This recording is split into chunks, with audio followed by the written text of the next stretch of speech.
الحمدللہ والصلاۃ والسلام علی رسول اللہ، اما بعد۔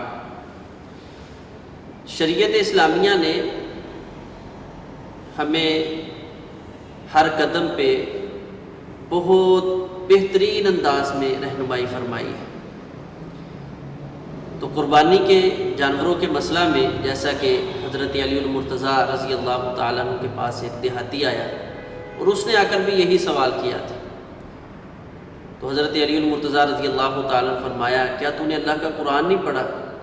اللہ تبارک و تعالیٰ خود ارشاد فرما رہے ہیں، وَلِكُلِّ أُمَّةٍ جَعَلْنَا مَنْسَكًا لِيَذْكُرُوا اسْمَ اللَّهِ عَلَىٰ مَا رَزَقَهُم مِّن بَهِيمَةِ الْأَنْعَامِ۔ اللہ تعالیٰ نے یہ قربانی، یہ نسک ہر امت کے اوپر فرض اور لازم اور ایک شعار مقرر کیا ہوا ہے۔ کس طرح؟ فرمایا تاکہ یہ اللہ کا نام لے، علی ما رزقہم من بہیمۃ الانعام، جو اللہ تعالیٰ نے ان کو بہیمۃ الانعام عطا کی ہے۔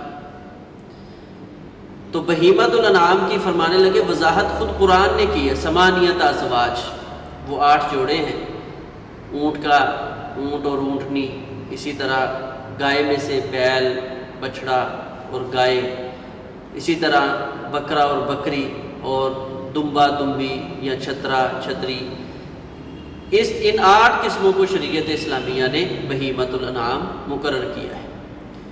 تو حضرت علی المرتضیٰ رضی اللہ تعالیٰ عنہ نے نبی علیہ الصلوۃ والسلام کی احادیث اور قرآن کی روشنی میں اس چیز کو بیان کیا ہے۔ تو یہ 8 جوڑے جو ہیں، یعنی 4 قسم کے جانور، 2 چھوٹے جانور ہیں، 2 بڑے، یعنی اونٹ اور گائے، اور اسی طرح بھیڑ، بکری، دمبا، چھترا جو ہے، اس سے قربانی کی جا سکتی ہے۔ اس کے علاوہ کسی قسم کا جانور جو ہے وہ قربانی کے لیے استعمال نہیں کیا جا سکتا۔